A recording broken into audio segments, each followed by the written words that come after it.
The Storm Debt. Part 1, the green sky. The sky over Millhaven, Kansas did not simply turn dark. It turned the color It's of a coming right bruise for that hadn't us. finished Boy, forming. Where do we A go? deep, sickly Come on, green hey, that let's had go. no business existing in nature. Go, The kind of color go. that made I'm the birds trying. go silent and the What's cattle that? pressed together at the fence line without knowing why. Old-timers in Millhaven called it the Devil's Palette. They said when the sky wore that color, the earth was about to be reminded who was in charge. May Harlow had seen that color 6 times in her 78 years on this land. She wasn't afraid of it. She stood on the porch of the farmhouse that her husband Earl had built with his own 2 hands in the spring of 1971. Her fingers wrapped around the wooden railing he'd sanded smooth on a Sunday afternoon while she brought him lemonade and complained that he was taking too long. The paint on those rails was peeling now. The white siding had gone gray with decades of Kansas dust. The screen door behind her had a tear in the lower corner that she kept meaning to patch. She hadn't patched it. Some things you leave undone because finishing them means admitting the person who should have helped you do them is never coming back. Earl Harlow had been gone 6 years. May adjusted her bifocals and studied the horizon the way a general studies a map. The clouds to the southwest were rotating slow and deliberate like something enormous waking up. The humidity had dropped in the last 20 minutes. The air had gone from heavy and wet to something thinner, charged almost electric against the skin of her forearms. The tall grass in the south field had stopped moving entirely, though there was no stillness in the sky above it. That was the tell. That was always the tell. When the grass holds its breath, you run. May did not run. She turned and walked back through the screen door into her kitchen. The kitchen smelled of coffee and dish soap and the faint ghost of the beef stew she'd made 2 nights ago. It was a small kitchen, the kind built in an era when cooking was understood to be serious labor and not entertainment, with countertops of pale yellow laminate and cabinets that had been repainted so many times the hinges barely closed. On the wall above the sink hung a framed photograph of Earl in his fishing gear standing in the shallows of the Republican River, holding up a catfish the size of a small dog and grinning like he'd just won the state lottery. May paused in front of that photograph for a moment. She did not smile at it.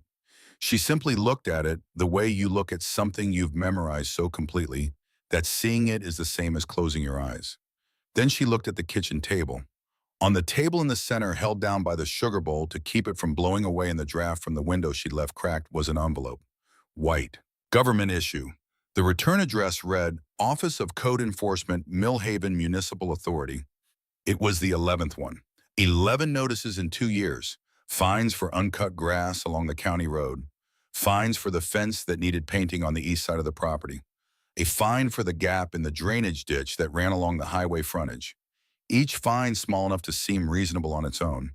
Each fine part of a pattern that May recognized the way she recognized the color of that sky outside. She picked up the envelope.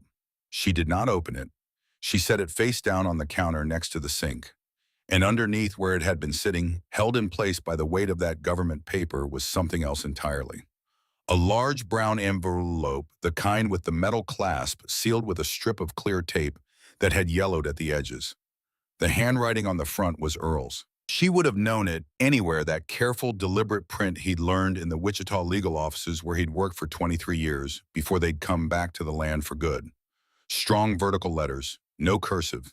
A man who'd spent decades writing things that needed to be read clearly in a courtroom had a particular kind of handwriting. Precise, unambiguous.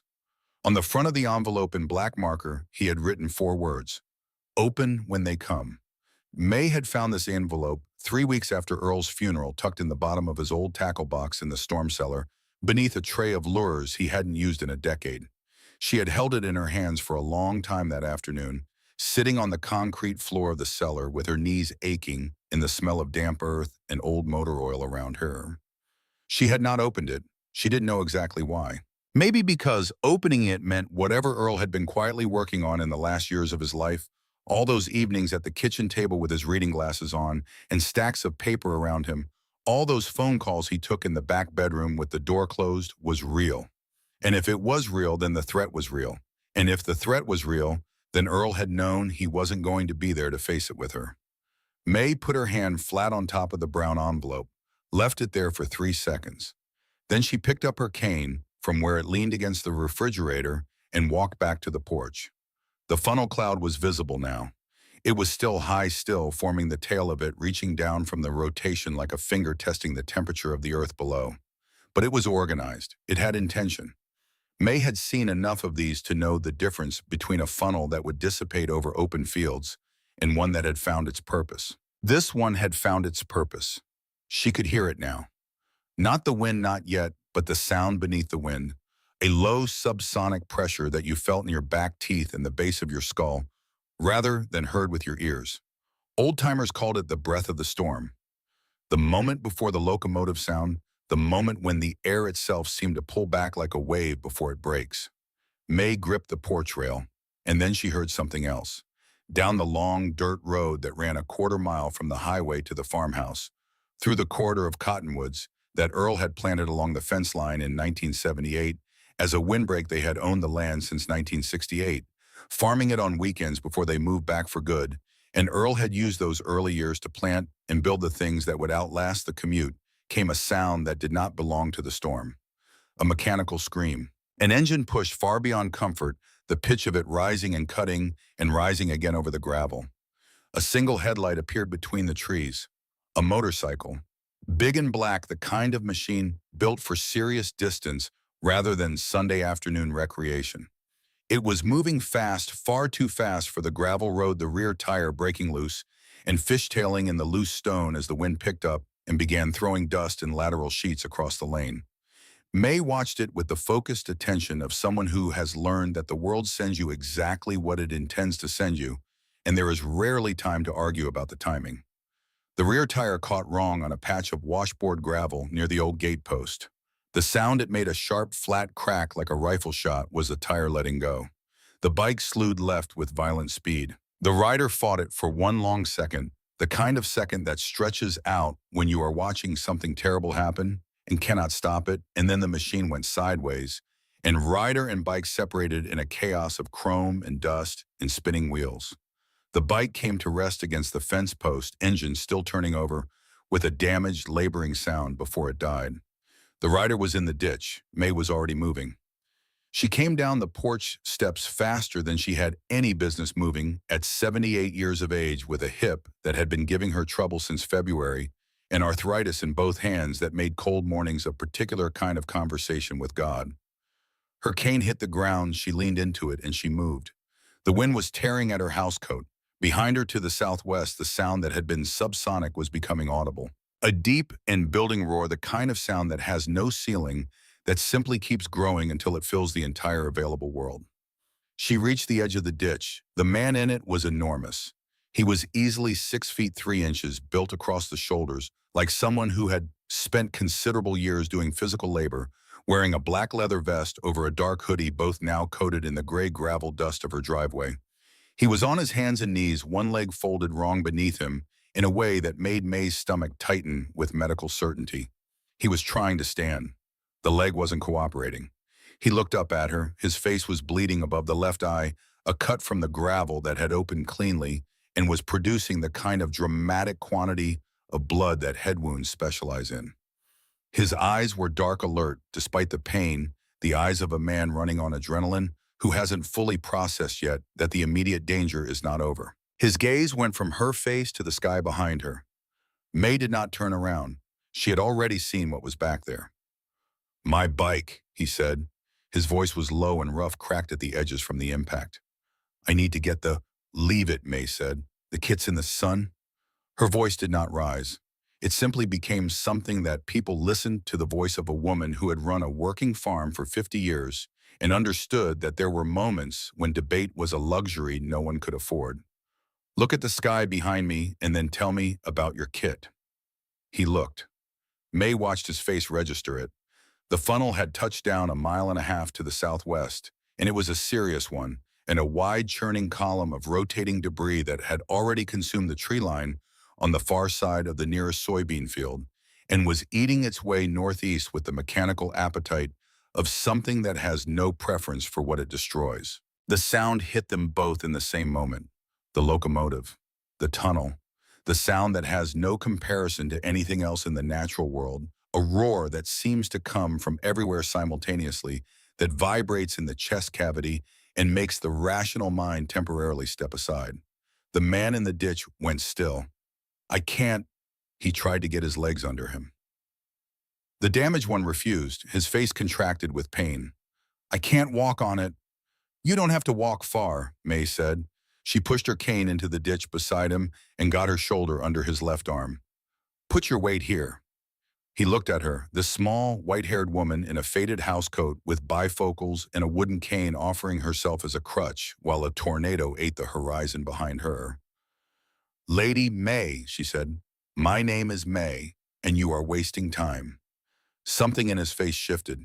He put his weight on her shoulder. It was considerable weight. She had not been underselling herself. She was strong in the particular way that people who have spent their lives doing physical work are strong, not with bulk, but with the deep structural endurance of someone who has never stopped moving. But she felt every one of his 250 pounds, felt it in her hip and in her hands on the cane and in the muscles of her back. They moved. It was not graceful. There is nothing graceful about a 78-year-old woman and a 6'3" man with a broken leg lurching across a gravel driveway toward a storm cellar, while the sky behind them goes from green to black. Shingles were already pulling off the workshop roof at the far end of the property, lifting into the air with a lazy, impossible lightness. The porch swing tore loose from its chains and went sideways into the kitchen window with a sound of shattering glass. The cellar doors were around the back of the farmhouse, set into a low concrete frame at ground level, two heavy wooden panels reinforced with steel bands that Earl had installed in 1989 after a close call with a system that had taken the roof off the Henderson's barn a mile up the road. He'd been commuting from Wichita, then driving out on weekends to farm and build, and he'd installed those doors in a single Saturday with the focused urgency of a man who understood that the land needed protecting even when he wasn't there to protect it. The man and May only noticed now fully what was on the back of his leather vest as they staggered together around the corner of the house, reached past her with his free hand and grabbed the cellar door handle. He hauled it open with one arm, the damaged leg dragging, and the door swung up and back against the concrete. May went down the concrete steps, first moving as fast as she could. He came after her, dropping more than stepping, the momentum of his good leg carrying him down into the narrow space while she pressed herself against the shelving on the near wall to give him room. He grabbed the door handle from the inside and pulled it shut above them. The latch. She heard him find it in the dark, heard the solid clunk of it dropping into the bracket. 2 seconds later, the world above them ceased to exist. The noise was not a sound, it was an assault.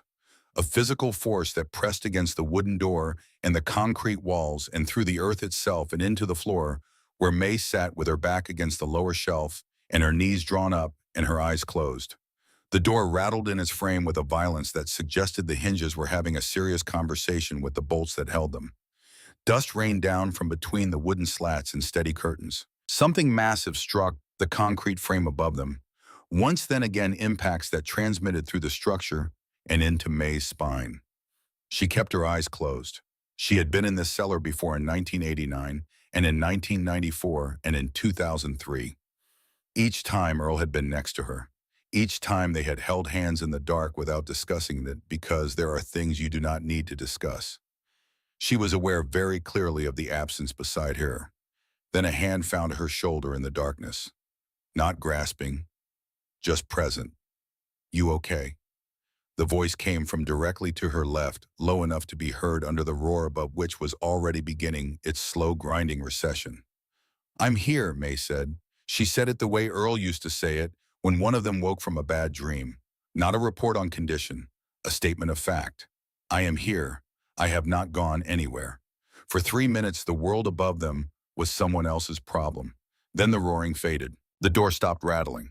The silence that replaced the noise was the specific silence of aftermath, heavy with the weight of what had just passed through, populated by the sound of rain and hail, striking something solid above them, but no longer the roof of the farmhouse. The roof of the farmhouse was somewhere else now. May said, I have a flashlight on the second shelf. She found it by feel, clicked it on. The beam was yellow and slightly weak. The batteries were 6 months past their best, but it was sufficient. She swung it around the cellar. Shelves of canned goods, 2 5-gallon water containers, a first aid kit in a green metal box. Two folding chairs collapsed and leaning against the far wall. Earl's tackle box on the bottom shelf, and the man sitting on the concrete floor beside her.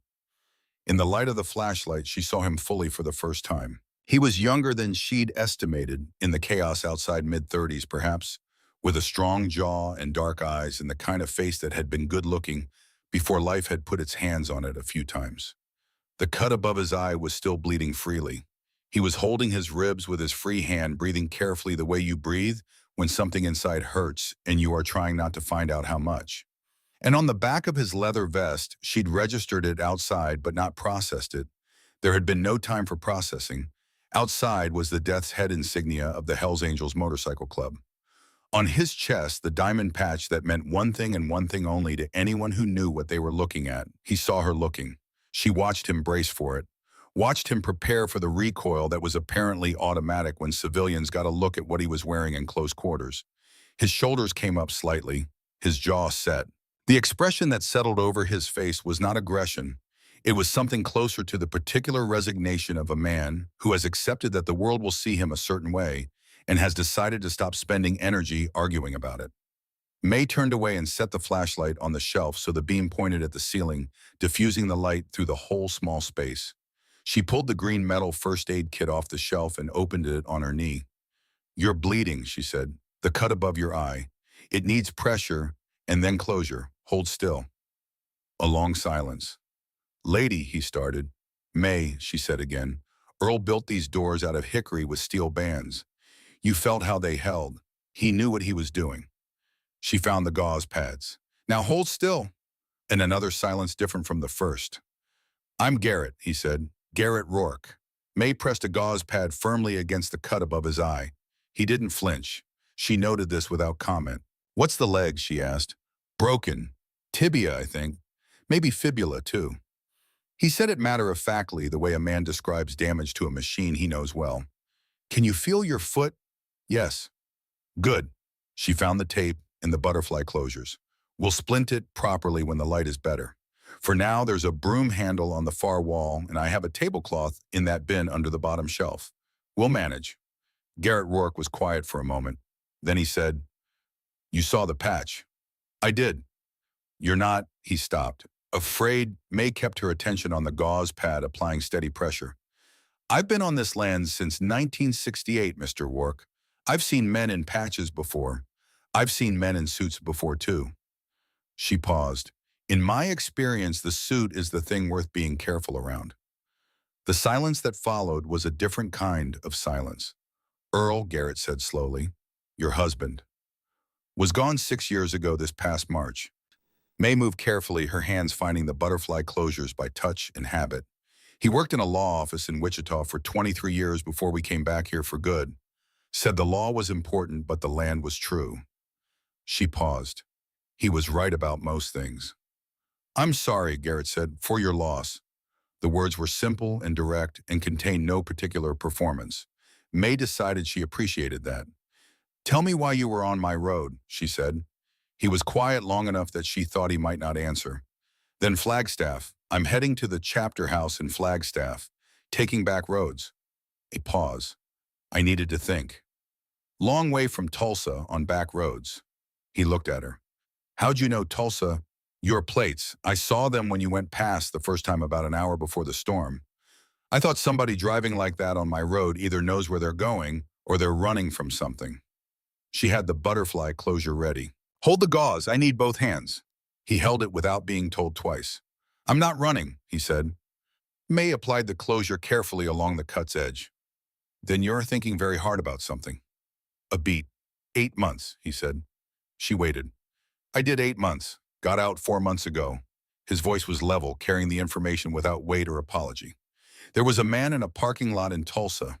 He was hurting a woman who was trying to get to her car. I stopped him." A pause. "I stopped him harder than the law thought was necessary." May sat back and looked at the work she'd done. The bleeding was slowing. "And the woman," she said, "she got to her car. Then you did what needed doing." "That's not what the jury thought." May looked at him directly. The yellow flashlight beam from above lit his face from an odd angle, sharpening the lines of it. He was watching her with the guarded attention of a man waiting for a verdict, He's already decided we'll go against him. Garrett, she said, you did the right thing. The system did the wrong thing. Those are two separate events. Don't make the mistake of letting the second one define the first. The silence that followed was long and genuine. In that silence, the rain above them shifted from hail to steady water. The pressure in their ears had equalized. The worst was over. Garrett said, your road, tell me about it. May considered. Then she picked up the flashlight, turned it toward the lower shelf, and let its beam fall on the tackle box. Earl's tackle box. Brown metal corners dented a stripe of green tape along the lid where the latch had cracked and been repaired years ago. My husband was a careful man, May said. When he worked in the law offices in Wichita, he learned that the truth is only useful if it's documented, if it's witnessed, if it's organized in a way that someone trained in the law can pick up and use. She looked at the tackle box. In the last 2 years of his life, he spent a lot of evenings at the kitchen table, a lot of phone calls in the back bedroom. I thought he was settling affairs, estate things. I didn't ask too many questions because I could see it was important to him to do it himself. Garrett was very still. He died in March of 2018, May said. 3 weeks after the funeral, when I was cleaning out the cellar, I found that box. She nodded toward it. On the bottom shelf beneath the tray of lures, with my name on the lid in his handwriting. What was in it? A brown envelope, May said, sealed, with 4 words written on the outside. She paused. Open when they come. The rain hammered the earth above them. Somewhere in the distance, something structural shifted and settled with a deep wooden groan that neither of them commented on. Who's they? Garrett asked. May was quiet for a moment. The mayor of Millhaven is a man named Gerald Pruitt, she said. He has been the mayor for 11 years. He is the kind of man who learned early that small towns have small oversight and that the distance between a zoning board and a personal real estate investment is shorter than most people realize. She reached out and touched the lid of the tackle box with 2 fingers, as if confirming it was still there. This land is 180 acres of prime agricultural ground with highway frontage and access to 2 county water lines. 11 years ago, when Earl was still alive, Pruitt tried to approach him about development options. Earl told him the land wasn't for sale and suggested he find another hobby. And after Earl died, the notices started 8 months later. May's voice did not change. It remained what it had always been in this conversation, steady, factual, the voice of a woman describing the weather. 11 in 2 years. Small fines, easily dismissed individually. Together they add up to a pattern of municipal harassment designed to make life on this property expensive enough that selling becomes the rational choice. She paused. Pruitt is not a subtle man. He is simply a man who has never encountered anyone who refused to eventually sit down. Garrett looked at the tackle box. And you haven't opened the envelope, he said. I haven't opened the envelope. Why? May considered this for a long moment. The rain was lightning above them. The sound of it was becoming something closer to ordinary, the specific percussion of hard rain on Kansas earth after a storm has done its work and moved on. Because Earl left it for the right moment, she said finally. He was a precise man. He used exactly as many words as a situation required and not one more. When he wrote open when they come, he meant when the moment of decision arrives, not before though. She looked at Garrett. I have not yet reached that moment. Garrett was quiet for a moment. What would reaching it look like? He said. May was quiet. She thought about the white government envelope on her kitchen table. The 11th one. She thought about Pruitt's development company. She had looked it up once on the county assessor's website, found a name she didn't recognize, and wrote it down on a notepad, and then lost the notepad in the chaos of daily life. It would look like running out of road, she said. They were in the cellar for 6 more hours.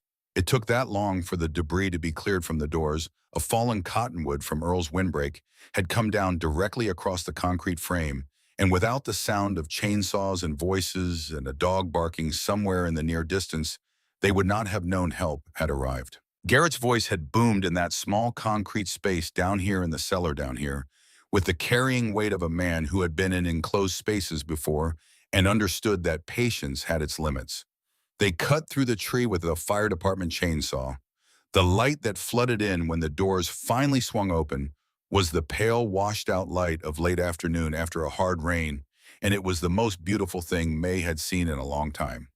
The paramedics took Garrett on a stretcher. His broken leg immobilized, his face cleaned, and bandaged the butterfly closures holding the cut above his eye neatly shut. He had borne the splinting without complaint, though she had seen the muscle in his jaw work hard against the pain when she and the firefighter had done the work of straightening and securing the leg. Before they loaded him, he turned his head and looked at her. May was already looking at what remained of her life above ground. The farmhouse was a skeleton. The outer walls stood in places irregular and gap-toothed, missing whole sections where the wind had simply removed them. The roof was gone completely. She would learn later that pieces of it had been found in 3 adjacent counties. The interior was open to the sky, and in the afternoon light, through where the kitchen wall had been, she could see the yellow laminate of her countertop somehow still attached to the lower cabinet framework, wet and gleaming in the rain. Above the sink, miraculously still attached to the one section of interior wall that had not moved, the photograph of Earl with his catfish was still hanging. The glass was broken, but the photograph was there. May stood among the splinters of her life and breathed. A sheriff's deputy approached her with a clipboard. She knew what was on it before she read a word. She took it with the automatic compliance of someone operating on the far side of shock, and then she heard her name. "Garrett," she called. She did not raise her voice dramatically. She simply said his name with enough precision that it carried. He turned his head from the stretcher. "I'll find you," he said. His voice was certain, the way the voices of people who mean exactly what they say are certain. "I promise." The ambulance doors closed. May looked at the clipboard. She looked at the deputy's face. She looked at the farmhouse. Then she looked at the ground by her feet where the debris had scattered everything she owned across an acre of Kansas mud. And there, half buried in the dirt, 6 feet from where the kitchen steps had been, the corner of brown paper visible beneath a broken shutter, was Earl's envelope. She pulled it out of the mud. The tape along the seal had held. The envelope was damp but intact. Earl's handwriting on the front was still clear. "Open when they come." She put it inside her housecoat against her chest and followed the deputy to find out what he needed her to sign. 3 days later, May Harlow sat on the edge of a bed in room 14 of the Oak Haven Motor Inn on the highway outside Millhaven. The Red Cross had arranged for a week. The room smelled of industrial cleaning fluid and old carpet. The bedspread was a brown and orange pattern that had not been fashionable in 4 decades. The window overlooked a parking lot with a broken light fixture on the pole nearest the road. She had $400 in her checking account. She had not had homeowner's insurance for 2 years. She had let it lapse when the premium increased. In the same month, Earl's heart medication copay went up, and she had done the arithmetic that most people in her situation eventually do, the arithmetic of which crisis you can afford to risk. She had not replaced it after Earl died. There were many things she had not gotten around to in the fog of the first 2 years after losing him. That was one of the ones that was now presenting its invoice. On the small table beside the window, she had laid out the contents of Earl's envelope. 47 pages, a handwritten cover note in Earl's precise block lettering, followed by 46 pages of documentation printouts, handwritten records, photocopies of county records, and 3 pages of annotated maps showing the properties along the highway frontage of Millhaven that had changed hands in the previous 5 years. Each transaction annotated, each buyer traced through ownership records to a parent company, and that parent company traced to another, and at the end of each chain, the same name, Millhaven Horizon LLC. 3 lines down from the first mention of that company name in a box Earl had drawn in red marker, with characteristic deliberateness, was a list of names. Officers of the LLC, as filed with the Kansas Secretary of State's office. The registered agent was a law firm in Wichita. The sole member was listed as Gerald W. Pruitt. May sat with this for a long time. She thought about Earl at the kitchen table reading glasses on stacks of paper around him. She thought about the evenings she had brought him coffee, and he had covered the papers with his forearm, in that gesture men use when they are protecting something they are not ready to discuss. She had thought at the time that it was estate planning, that he was organizing things for her. She had been touched by it and had not pushed. He had been organizing things for her, just not the way she'd imagined. She thought about the development Pruitt wanted to build on this land. She thought about the fines, each one small and dismissible, and part of a pattern a paralegal of Earl's experience would have recognized immediately. She thought about Pruitt's face when he'd come to offer her $12,000 for land worth nearly $250,000. She thought about what Earl had done alone in the last 2 years of his life, knowing he was running out of time. He had built a case. He had built it carefully the way a man who spent 23 years in legal offices builds things with documentation, with source verification, with annotated cross-references, and a cover note that served as an executive summary of the entire argument. He had built it and sealed it and hidden it and trusted her to find it when the moment came. The moment had come. A knock at the motel door interrupted her. She knew before she opened it. Men like Pruitt followed a predictable schedule. They waited until you were at your lowest and then arrived with their offers dressed as concern. Gerald Pruitt stood in the doorway holding a bouquet of gas station flowers, their cellophane wrapper already sweating in the afternoon heat. He was wearing a suit that cost more than May's truck, and his teeth were the specific shade of white that requires professional maintenance. He was 61 years old and had the soft, cultivated look of a man who had spent his career making other people do the difficult things. Mrs. Miller, he said. He had never once in 2 years remembered her correct name. In the early months, she had corrected him each time.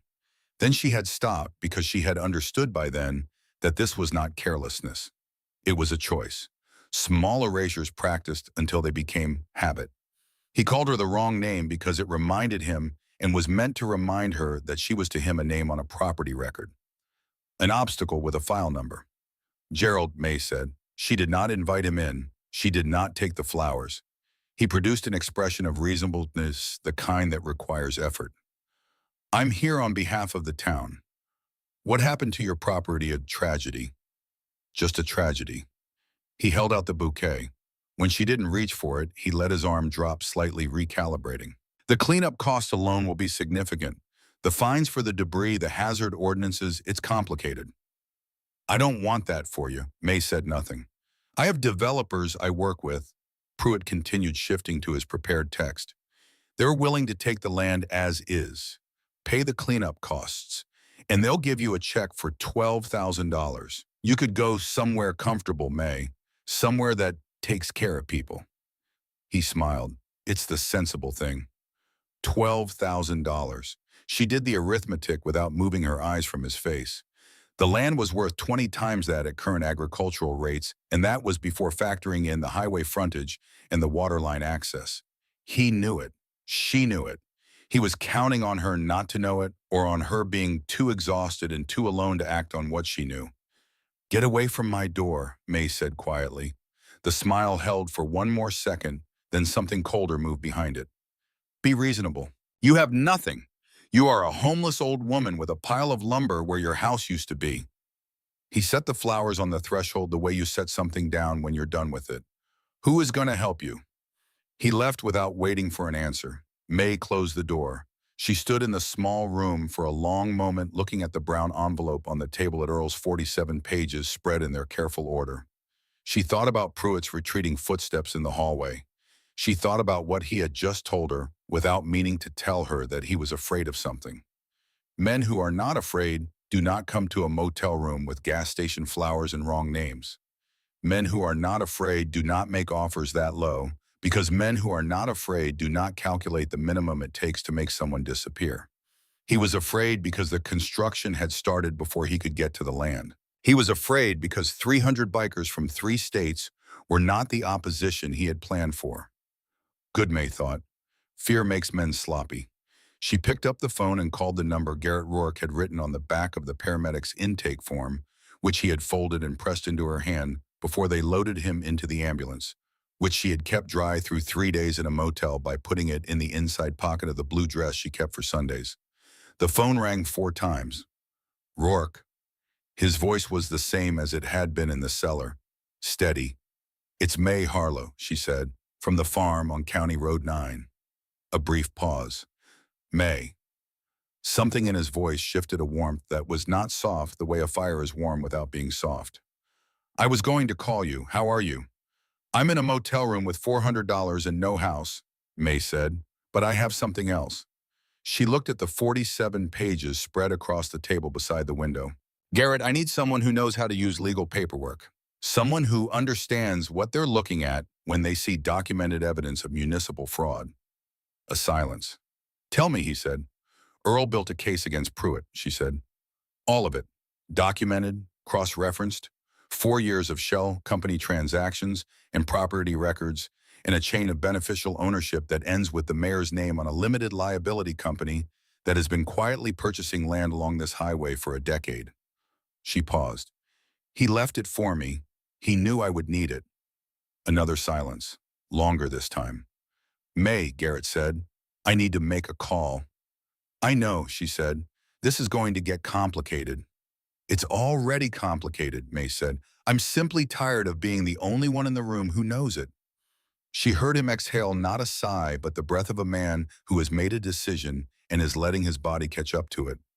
Give me 24 hours, he said. May looked at the photograph she had propped on the windowsill. Earl with his catfish. The glass was broken still, but she had kept it because some things you hold on to not for what they are, but for what they prove. I'm not going anywhere, she said. She ended the call. She gathered Earl's 47 pages carefully, aligned them, slid them back into the brown envelope. She pressed the metal clasp shut. Then she looked out the window at the broken parking lot light and the darkening Kansas sky above the highway. And she thought about Earl at the kitchen table reading glasses on working quietly in the evenings, toward something she hadn't understood until now. He had always believed in her, more perhaps than she had believed in herself. She was not going to let that be the thing that went to waste. Part 2, 300 Reasons. The convoy arrived at 7:45 in the morning. May heard it before she saw it. She was standing at the motel room window with a cup of coffee. Bad coffee, the kind that comes from a machine in the hallway that takes quarters and produces something that resembles coffee, the way a photograph resembles the person in it when the vibration started. Low at first, a frequency more felt than heard, something that came up through the concrete floor of the motel and into the soles of her feet before it ever reached her ears. She had felt that particular frequency once before standing on a highway overpass outside Wichita in 1978 when a convoy of military trucks had passed below. The sense that the earth itself was being asked to accommodate something large and deliberate and not entirely optional. She set her coffee down. Through the window, she watched a black pickup truck pulling a flatbed trailer turn off the highway into the motel parking lot. On the trailer, secured with heavy straps, was the wreckage of Garrett Rourke's motorcycle, a large custom-built machine that had not improved in appearance since its encounter with her driveway fence post. Behind the truck came 4 motorcycles, then 8. Then the entrance to the parking lot simply became a continuous flow of machines, a river of black steel and chrome and exhaust engines loping at idle in that particular rhythm that Harley-Davidson V twin engines produce, at low speed a sound like a slow heartbeat patient and enormous, 20, 30, 50. They kept coming. The motel manager, a thin man in his 50s named Dale, who had been pleasant enough when May checked in, came out of the office door. He stood on the sidewalk in front of his office, looked at what was happening to his parking lot, and went back inside. May heard the deadbolt turn from 40 feet away. The motorcycles arranged themselves in the lot with a practiced efficiency that suggested this was not the first time 300 men on motorcycles had needed to park in a finite space. They shut down their engines in waves, the sound dying section by section, until the silence that replaced it was heavy with the residue of all that noise, the way a room feels different after music stops. May put on her coat. She picked up her cane. She picked up the brown envelope from the table beside the window and tucked it under her arm. Then she opened the motel room door and walked out into the morning. The man who stepped forward from the lead truck was the largest human being May Harlow had encountered in 78 years of encountering human beings. 6 feet 6 inches, built across the chest and shoulders, like a man who had been constructed for a purpose that required structural integrity. A beard that reached the second button of his cut iron gray streaked through the black of it. Arms that filled the sleeves of his jacket the way load-bearing columns fill a doorway. He wore a president's patch on his vest, and he moved across the parking lot with the unhurried deliberateness of a man who had long since stopped worrying about whether anyone was going to step aside. They would. They always did. He stopped 2 feet in front of May. She did not step back. He was wearing dark sunglasses. He took them off.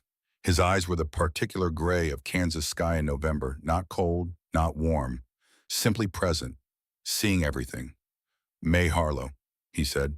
His voice was what she had expected, deep and deliberate, each word placed with the care of a man who did not use more of them than a situation required. I am, May said. Frank Donahue, he said. They call me Ironwall.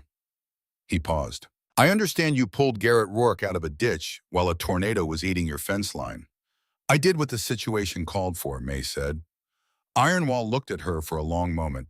Then he turned his head toward the passenger side of the truck, where Garrett Rourke was visible through the window, his left leg in a hard cast propped on the dashboard, waving a crutch out the lowered window in May's direction, with the enthusiasm of a man who had spent 4 days in a hospital bed and was very glad to no longer be in one. Ironwall turned back to May. Garrett tells me you have a house that needs building, he said. I have a foundation and a chimney, May said.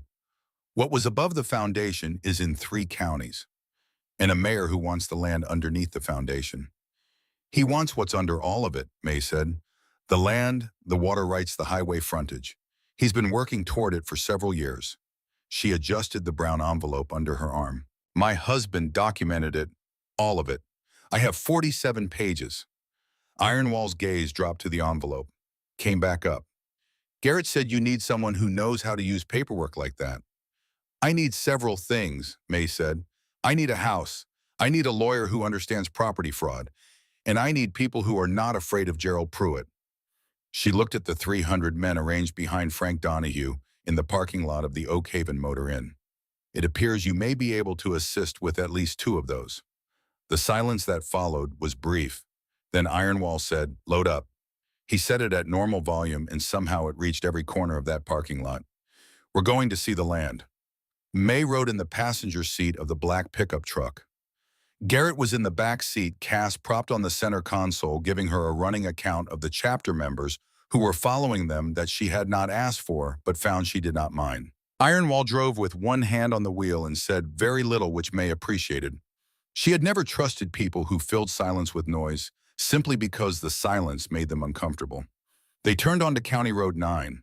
The cottonwoods along Earl's fence line, the ones he had planted in 1978 as a windbreak, the ones he had checked on each spring for decades with the proprietary attention of a man watching something he built, were gone.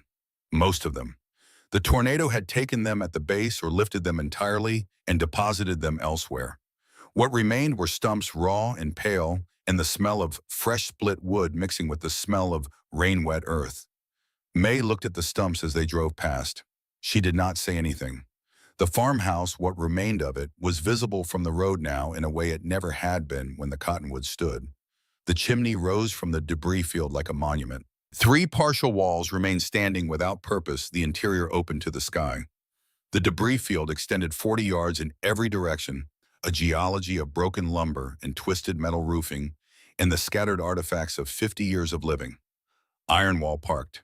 He stepped out and stood looking at it with the appraising eye of someone who has built things and destroyed things and knows the difference between the 2 kinds of damage. May stepped out beside him.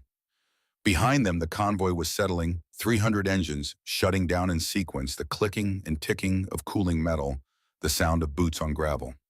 Foundation solid, Ironwall said. Earl poured it in 1971. May said, 4 inches of reinforced concrete. He was not a man who cut corners on foundations. Ironwall nodded slowly. He turned to the men behind him. The transformation that occurred in the next 15 minutes was something May would spend a long time trying to describe adequately and eventually stop trying because the accurate description required you to have been there. It looked like a military operation. Within 5 minutes, the younger members' prospects, Garrett had told her men still working toward full membership, had strung yellow caution tape around the entire proper perimeter and established a checkpoint at the end of the driveway.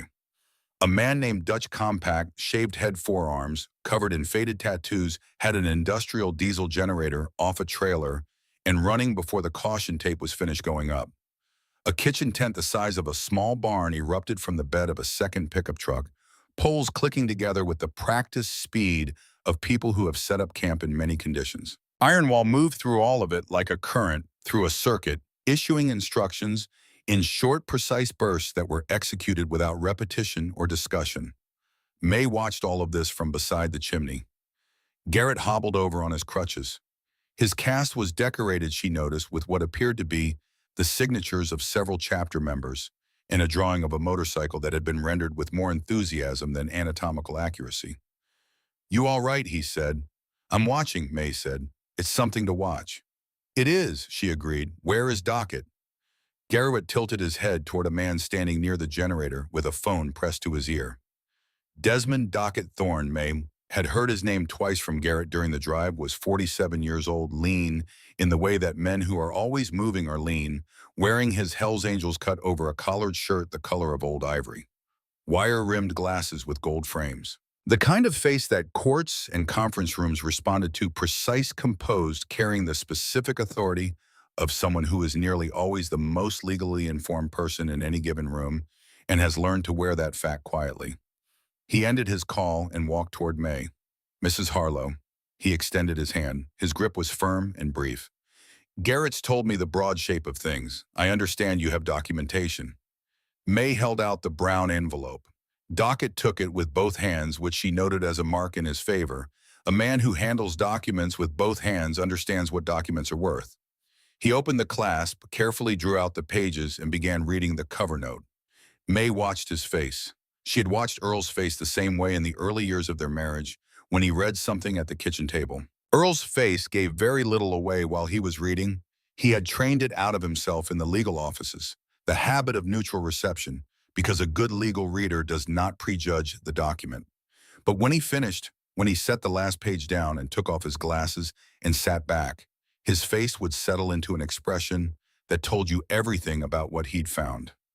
Dockett read for 12 minutes without looking up. Then he took off his glasses, cleaned them on the edge of his collared shirt, replaced them, and looked at May. "Earl Harlow was a paralegal," he said. "It was not a question." 23 years at Adler and McCready in Wichita," May said. "Property and municipal law, primarily." "I can tell." Dockett tapped the pages against his palm to align them. "Mrs. Harlow, your husband built a complete evidentiary record of a sustained fraud scheme. Shell company formation, beneficial ownership documentation, the chain of property acquisitions, the timeline of municipal actions that correlate specifically and repeatedly with acquisition targets." He paused. "He cross-referenced every fine assessed against your property with a corresponding real estate transaction in the quarter. Every single one. The statistical correlation alone would be compelling to a judge." "Earl was thorough," May said. "Hia was better than thorough." Dockett looked at the pages again with the expression of a man reassessing something upward. "This is a complete package. It needs a licensed attorney to certify and file, and it needs to land on the right desk. But the work—" He stopped. "Mrs. Harlow, the work is done. Your husband did the work." May was quiet for a moment. "He left it for me to finish," she said. "He left it for you to use," Dockett said. "There's a difference. He did the hard part." He looked at her steadily. "Now we make it count." The first day of construction was organized noise. May had seen barn raisings in her youth, the old tradition of neighbors coming together on a Saturday to lift what one family couldn't lift alone. And she had thought at the time that the most remarkable thing about them was not the labor, but the choreography, how quickly a group of people with shared purpose and complementary skills could create something from almost nothing. How the thing that seemed impossible at 8 in the morning was standing and solid by 4 in the afternoon. This was like that, but louder and faster and more precisely managed than any barn raising she had ever witnessed. The men worked in shifts, which meant the work did not stop. While one group poured and leveled fresh concrete to reinforce the existing foundation, another cleared debris from the site, sorting it into organized piles, lumber that could be salvaged, lumber that could not, metal to be recycled material for the county landfill. Dutch ran the electrical planning from a folding table near the generator, blueprints spread out and held down with coffee cups, his reading glasses on, looking entirely different from the man who had muscle carried the generator off a trailer an hour earlier. There was a man named Reeves who turned out to have spent 14 years as a licensed plumber in Indianapolis before a series of decisions that he summarized only as "the 90s happened" had redirected his life. Reeves looked at the original water connection point at the foundation's edge and spent 20 minutes taking measurements and making notes before declaring that the existing line access was actually superior to what most new builds worked with and that he intended to use it properly this time, rather than whatever the original plumber had done, which he described in terms that May decided not to repeat. May ran the kitchen tent. This was not a role that was assigned to her. It was a role that she walked into, the way water finds the shape of the vessel. It's poured into naturally without announcement as the obvious consequence of her being who she was and the situation being what it was. The kitchen tent had a propane burner the size of a small industrial kitchen and two long folding tables, and enough food in the coolers to feed a construction crew for 4 days. May looked at what was available, made three calculations simultaneously, quantities timing what these men would need in terms of protein and carbohydrate for the kind of heavy physical labor they were doing, and began. By 11 in the morning, there was a pot of beef stew the size of a small barrel on the burner. By noon, there were biscuits. Real biscuits, not the kind that come from a tube made from scratch in a cast iron skillet on the second burner, and the smell of them moving through the construction site did something to the pace of the work that May had expected. And Ironwall, when he noticed it, filed away without comment. The man called Rocco appeared at the tent entrance at 12:15. Rocco was built the way certain men are built, who look as if they were assembled specifically for the purpose of moving things that other men find immovable. His forearms, resting on the edge of the folding table while he waited for his bowl of stew, were covered in faded green tattoos that had blurred together over the decades into something abstract. His hands were extraordinary, the hands of a craftsman, thick-fingered but precise, the knuckles of a man who had worked with them for 30 years. Garrett had told her the previous evening on the phone that Rocco was the finest cabinet maker in the Chicago chapter, possibly in Chicago. "Ma'am," Rocco said, receiving his bowl. He looked at the biscuits. "Take two," May said. "You're doing load-bearing work. You need the carbohydrate." Rocco took two biscuits with the careful reverence of a man who recognizes quality and does not want to seem greedy about it. He came back 20 minutes later with his bowl. "Ma'am," he said, "your countertops, the ones we salvaged, laminate." "Yellow laminate," May confirmed, 1971 original. Rocco was quiet for a moment, the way craftsmen are quiet when they are working up to saying something they know the other person might not want to hear. "I'd like to do the cabinets," he said, "and the countertops, proper ones." He paused. "Granite holds the coal better for working dough. I can get the stone from a supplier the chapter uses in Kansas City. He'll do right by us." Another pause. "I know it's not what was there before." May considered this. She thought about the yellow laminate. She thought about all the mornings she had stood at those counters, about the particular quality of light in that kitchen at 6 in the morning when the sun came through the east window and fell across the yellow surface. She thought about what Earl would say. Earl would say the kitchen serves the cook May, not the other way around. "What color granite?" she said. Rocco's face produced something that might have been a smile.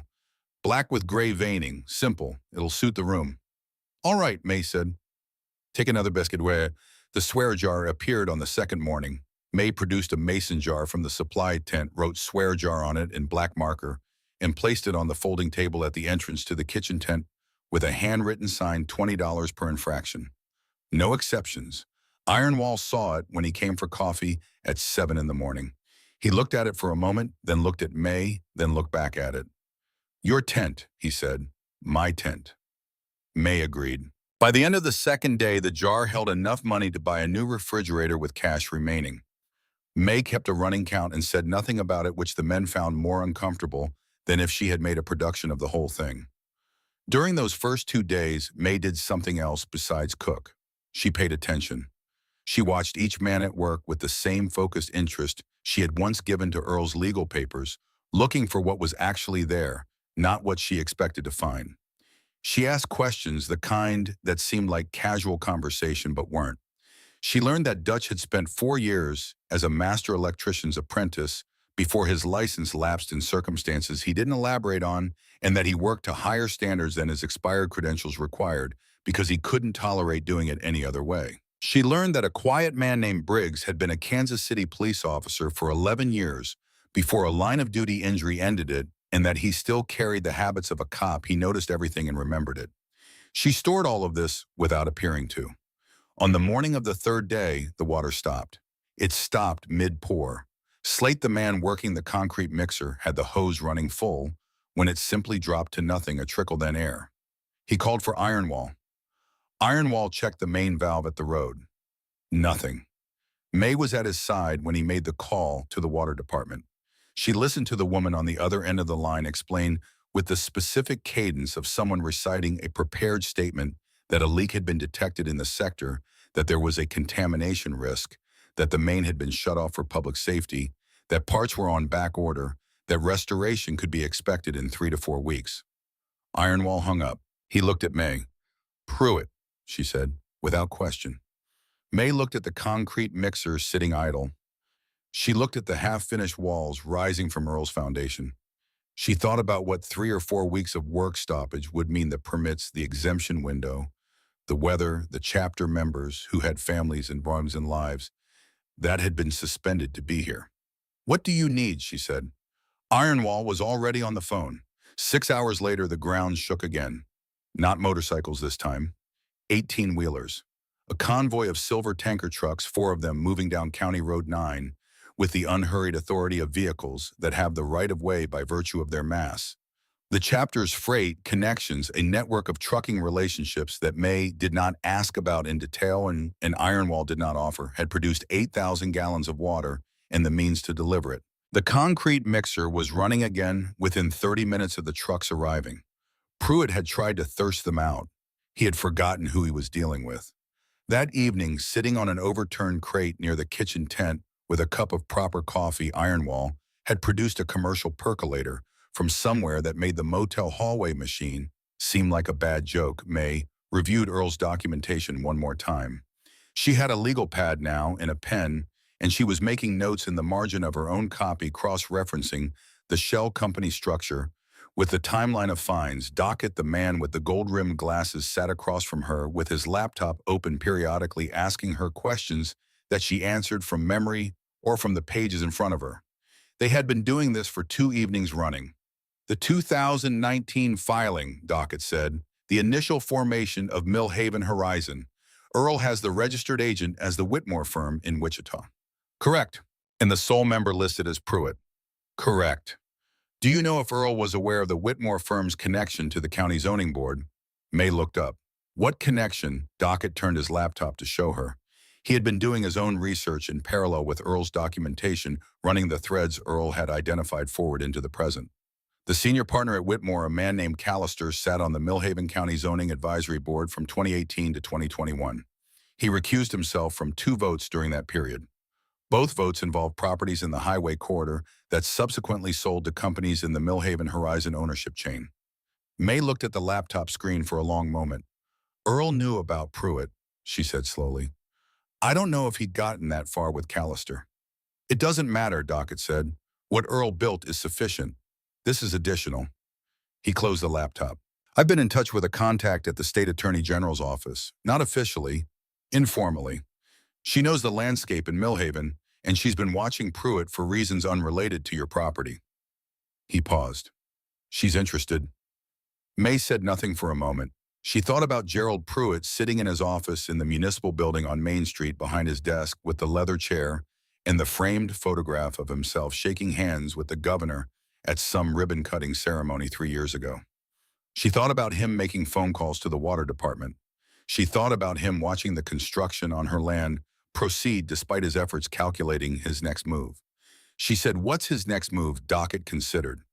"The water play failed. He'll escalate. He has 2 tools left that carry legal weight: a building inspector with the authority to issue a stop work order, and the emergency condemnation process, which allows the municipal authority to declare a site an imminent hazard.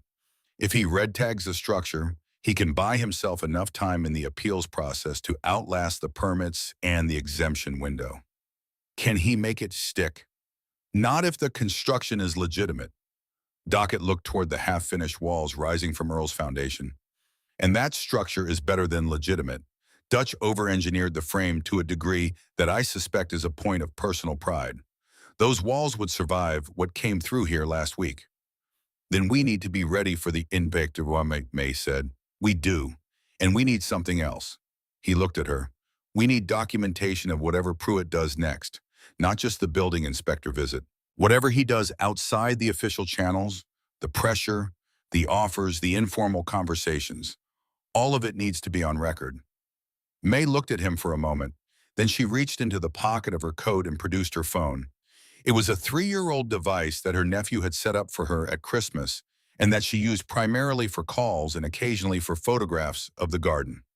She set it on the table between them. "Show me," she said, "how to record a conversation." Dockett showed her twice. Then he watched her practice activating the application without looking at the screen until she could do it in 3 seconds with one hand while maintaining eye contact with an imaginary subject. "Good," he said. "Earl would have liked you," May said, picking up her legal pad again. Dockett considered this. "I think I would have liked him too." The next morning brought the newspaper. Garrett brought it to May at the kitchen tent, setting it on the folding table beside the swear jar without a word. The Millhaven County Gazette, front page below the fold. The headline read, "Motorcycle Gang Descends on Elderly Widow Concerns Raised About Coercion." May read it standing up because sitting down felt like the wrong posture for what she was reading. The article described her as a confused elderly resident whose land had been occupied by members of a notorious outlaw motorcycle club. It quoted two unnamed neighbors who expressed concern that May might be acting under duress. It quoted Mayor Pruitt as being deeply worried about her welfare and as having offered multiple times to assist her in finding appropriate housing. May set the paper down. She was aware of something moving through her that she took a moment to identify before she named it. It was not fear. Fear she had felt in the storm cellar, with the doors rattling above her and the world coming apart. This was different. This was the specific anger of a person who has been accurately described by someone who intends the description as a weapon. She was elderly. She was a widow. She was alone. All of this was true. All of this was being used against her. She picked up the paper again and read it a second time more slowly. Then she set it face down on the table and picked up her ladle and went back to the stew. "May," Garrett said from behind her. "I know," she said. "If you want to." "I know what I want to do, May said. She kept stirring. "I want to finish this stew because there are 60 men who've been working since 5 this morning and they need to eat. And then I want to talk to Dockett." She paused. "The article is Pruitt buying time. He's rattling the cage to see if we'll react. We won't." Garrett was quiet for a moment. "Ironwall said the same thing." "Then Ironwall is a man worth listening to." May turned from the stove. "Go eat something. You need protein for the healing." That evening, May sat with Dockett for the third time and went through the newspaper article line by line, identifying every specific claim that was provably false and every implication that could be countered with the documentation in Earl's envelope. It took 40 minutes. When they finished, Dockett made 3 phone calls. May did not ask to whom. She understood by now that Dockett operated the way Earl had operated, quietly, precisely building toward a result that would appear to arrive suddenly, but had in fact been constructed over days. The building inspector arrived on the 4th morning. He came with the sheriff and 2 deputies, which told May everything she needed to know about how the visit had been arranged. An independent inspection does not require a law enforcement escort. An inspection that is intended to produce a specific outcome does. She was in the kitchen tent when they arrived. She watched through the open tent flap as Ironwall walked down the ramp of the half-finished porch to meet them. The inspector was a man in his mid-50s, wearing a hard hat and carrying a clipboard with the air of someone who has been told what to find and intends to find it. He had the careful walk of a man who knows he is doing something he is not entirely comfortable with and is compensating by performing authority more loudly than usual. He went into the house. He was in there for 11 minutes. May watched the clock on her phone. She had started the recording application, which Dockett had shown her twice, and which she had practiced until she could activate it without looking 3 minutes before the inspector arrived. He came out. He stood in front of Ironwall and the assembled chapter members who had stopped working and were watching with the collective stillness of 300 men who have learned that stillness is sometimes more effective than motion, and he opened his clipboard and began to read from a prepared list of violations. May walked out of the kitchen tent. She walked across the debris-cleared ground, past Dutch and Reeves and Rocco, past Garrett on his crutches, through the ring of standing men, until she was standing 10 feet from the inspector. He was saying, "Beam spacing is non-compliant with structural code. Load-bearing wall configuration is—" "Which code?" May said. He stopped. She had not raised her voice. She had simply spoken at normal volume with the precision of someone who knows exactly what question to ask. The inspector looked at her. "Ma'am, this is a peach. Which version of the Kansas Structural Building Code are you citing for beam spacing?" May said. "Because the specification you're describing sounds like the 1987 standard. The current standard, as updated in 2015, carries a different tolerance." She looked at him steadily over her bifocals. "I have been on this property since 1968. I have had this structure inspected, permitted, and worked on by licensed contractors on 4 separate occasions. I know what the code says." She paused. "Which version are you citing?" The inspector's clipboard hand dropped slightly. Furthermore, May continued, her voice still at the same conversational level. "The load-bearing wall configuration you're referencing as non-compliant. I'd like to know who briefed you on the configuration before you entered the structure, since you were only inside for 11 minutes, and the blueprints for this build are 14 pages long." Silence. Sheriff Walt Dempsey, standing beside the inspector, was looking somewhere above and to the left of everyone present in the way that men look when they would prefer to be somewhere else entirely. "Who told you what to find?" May said. Not loudly, not dramatically, the way a woman asks a question she already knows the answer to. The inspector looked at his clipboard. He looked at May. He looked at the 300 men standing in a semicircle behind her. He slapped the red tag on the doorframe. 24 hours, he said. Stop work order. Anyone swinging a hammer after that would be subject to arrest for criminal trespass on a condemned site.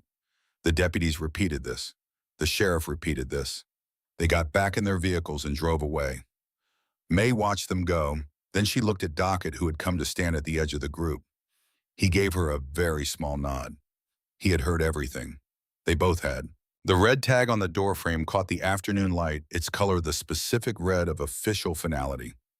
May looked at it for a long moment. Then she turned to the kitchen tent. "Who needs coffee?" she said. Several men raised their hands. She went to make it. That evening, May sat alone in room 14 of the Oak Haven Motor Inn and thought carefully about what Pruitt would do next. He had the red tag in place. He had the 24-hour window before the stop work order took legal effect. What he needed now was for her to stay in the motel to feel the weight of official process pressing down on her, to understand that she had been outmaneuvered.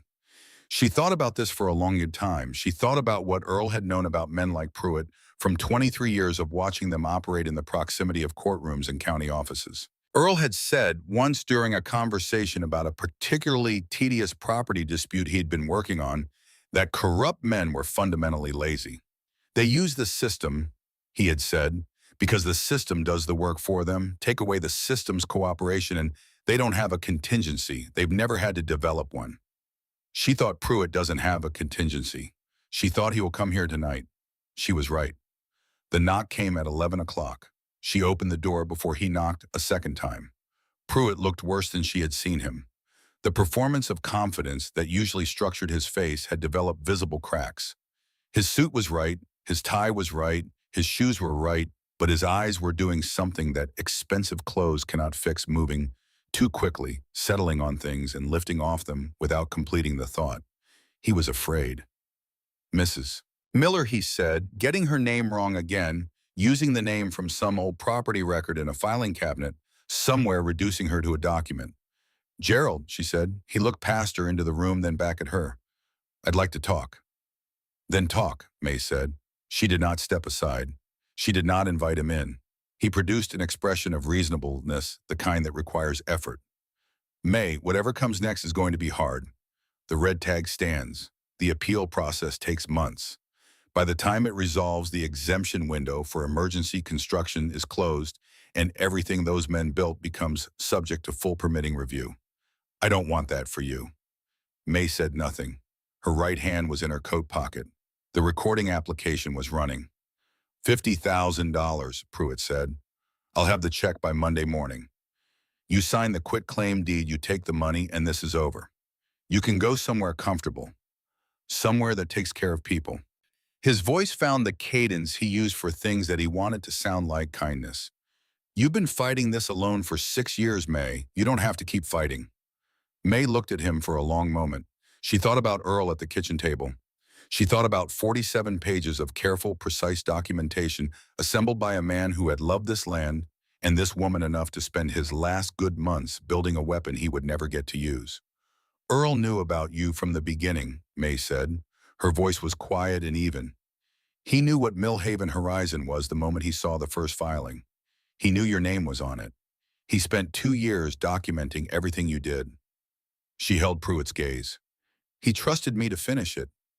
Pruitt's expression flickered.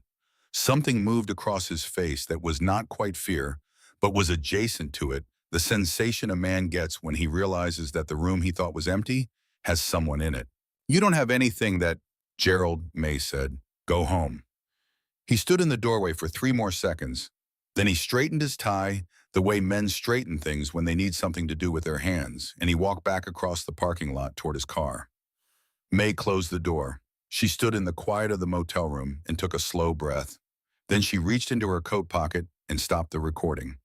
She held the phone for a moment, looking at the screen. The recording was there. 41 minutes, beginning with her confrontation of the inspector that morning, containing the full exchange, and now containing Pruitt's voice offering her $50,000 to sign away land that had been in her family for 53 years. She set the phone on the nightstand. She picked up Earl's photograph from the windowsill, still cracked glass, still the image she had carried from the debris field, and she propped it against the lamp. I think we're almost there, she said to him. Outside on County Road 9, the lights of the half-built house were visible through the motel window. Dutch had strung construction lights along the frame, and in the dark they glowed warm and steady, a constellation at ground level, marking the shape of something being rebuilt from the earth up. 300 men were out there in the Kansas night, some sleeping, some talking quietly around a fire, some running through the materials list for the morning. None of them were leaving. May turned off the lamp and lay down on the bed without undressing the phone on the nightstand beside her. Earl's 47 pages on the table, his photograph propped against the base of the lamp in the dark. Tomorrow, she thought. Earl, she thought. You were thorough. So am I. Part 3, protected, the bulldozers came at sunrise. Not at the end of the 24-hour window the inspector had specified. Not at noon, not at mid-morning. At sunrise, when the light was still low and orange across the Kansas fields, and the dew was still on the grass, and most of the men in the camp were on their first cup of coffee. Pruitt had not waited for the deadline because Pruitt had stopped pretending this was about code enforcement. May was already awake when she heard the machinery on the county road. She had not slept past 4:30 in 40 years, a habit of farm life that outlasted the farming, and she had been sitting at the small table in room 14 with Earl's documentation spread before her, and a cup of the bad machine coffee, and the particular stillness of a woman who has made her decisions and is waiting for the world to catch up to them. She heard the low diesel groan of heavy equipment moving at road speed, and she knew immediately what it was and what it meant. She put on the blue dress, the one with the white collar, the one Earl had always said made her look like someone worth arguing with. She had brought it to the motel in the small bag she'd packed from the debris field. Not because she had planned for any specific occasion, but because some things you carry with you, simply because leaving them behind is not something you are able to do. She buttoned it carefully. She put on her good shoes, the low-heeled ones with the solid sole that gave her enough purchase on uneven ground. She picked up her cane from where it leaned against the nightstand. She picked up the brown envelope. She walked out into the morning. The camp on the Harlow property had a different quality at this hour. The construction lights were still running, casting their warm grid across the framing of the half-built house, and the men who had been awake through the night were gathered in loose groups near the kitchen tent, with coffee and the specific alertness of people who had been expecting something and were not surprised that it had arrived. Ironwall was standing at the edge of the property at the point where the caution tape met the driveway, looking down the road at the approaching machinery. He did not turn when May came to stand beside him, but he was aware of her presence the way large attentive men are aware of the presence of people they have decided to pay attention to. 2 bulldozers, he said, county flatbeds, 3 sheriff's vehicles behind them. And Pruitt, May said, his car is behind the sheriff's vehicles. A pause. He brought someone with him, a man I don't recognize. Hard hat, clipboard. Another inspector, May said, or a contractor. Ironwall turned and looked at the camp behind him. The men were watching. They had arranged themselves not by instruction, not because Anyone had given an order in the way that people who have trained together arrange themselves when something requires formation. Rows, three deep, a human architecture between the machinery coming down the road and the house behind them. May walked to the front of that formation. She did not ask permission. She did not look back to see if this was acceptable. She walked to the front because that was where she was supposed to be, and every man in that field understood it, and no one moved to suggest otherwise. She stood at the edge of the caution tape with her cane and her blue dress and Earl's brown envelope under her arm, and she watched Gerald Pruitt's convoy come down County Road 9 in the early morning light. The bulldozers stopped at the property line. The sheriff's vehicles pulled up behind them. Walt Dempsey stepped out of the lead cruiser, and May watched him take in the scene before him with the expression of a man who has been arriving at scenes he wishes he could leave for too many years. He was 55 years old and looked 65. He was 20 feet away, and he was not walking closer, which told her that the presence of 300 bikers in formation had recalibrated whatever confidence he had assembled for this moment. Emergency condemnation order. The structure is an imminent public hazard. We're taking it down this morning. May said nothing. Sheriff, Pruitt turned to Dempsey. Remove the obstruction. Dempsey looked at the formation of men. He put his hand on his belt, not on his weapon but near it, the gesture of a man maintaining the appearance of authority without committing to exercising it. Iron wall, Dempsey said. I need you to move your people back behind the wall, May said. Dempsey stopped. May had known Walt Dempsey since he was a deputy in his 30s, coming out to the farms on the county road for the ordinary business of rural law enforcement, noise complaints, boundary disputes, the occasional domestic call that resolved itself before he arrived. She had fed him coffee at this kitchen table. She had voted for him twice before she understood what he had become in the years of Pruitt's influence. She used his first name because she had earned the right to it and because she wanted him to hear it the way she intended it, not as familiarity, but as accountability. The accountability of two people who have known each other long enough that there is nowhere to hide in the knowing. There's someone coming, she said. Before you do anything you can't undo, I need you to wait 5 minutes. Dempsey looked at her. He looked at Pruitt. He looked back at her. May. 5 minutes, Walt. A silence stretched across the property line. The bulldozer engines idled with their patient heavy rhythm. The construction lights hummed. Somewhere in the camp, a coffee cup was set down on a folding table with a sound that carried very clearly in the morning quiet. Pruitt said, Sheriff, I gave you a direct. And then they heard it. Not engines this time. A single vehicle on the county road coming from the direction of the highway. A black car, long and low, moving at deliberate speed. Not fast, not slow. The speed of something that does not need to hurry because it has already decided how this ends. It pulled to a stop behind Pruitt's car. The door opened. The woman who stepped out was 52 years old and had the bearing of someone who has spent 30 years in rooms where people underestimated her and has arranged her entire professional manner around the productive use of that underestimation.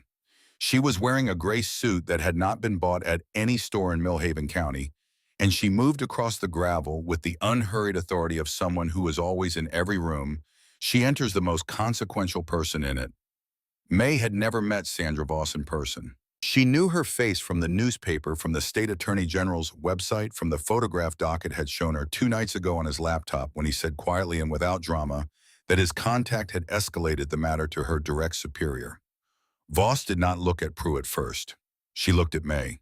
She walked across the property line past the caution tape, which she ducked under without breaking stride, and she stopped in front of May and extended her hand. Mrs. Harlow, she said. Sandra Voss, I apologize for the hour. I've been up since 4:30, May said, shaking her hand. You're right on time.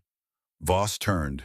She turned the way a person turns when they have been waiting to turn, when the turning is the thing they came to do. She faced Gerald Pruitt across 15 feet of Kansas gravel in early morning light, and the expression on her face was not anger, not triumph, not any of the things that the moment might seem to call for. It was simply the expression of a person doing their job with complete and undistracted focus. Gerald, she said. Pruitt's face had gone the color of old concrete. Sandra, this is a municipal. I have 3 things, Voss said. She reached back without looking, and Dockett was there, the man with the gold-rimmed glasses coming from somewhere in the formation, with his leather briefcase, as quiet and precise as punctuation, and he placed a file in her outstretched hand. The first is a documented record of a sustained property fraud scheme, assembled over a period of 2 years by Earl Harlow Paralegal and completed and delivered to my office 48 hours ago. She held up the file. 47 pages. Chain of beneficial ownership, shell company, formation, correlation of municipal enforcement actions with acquisition targets.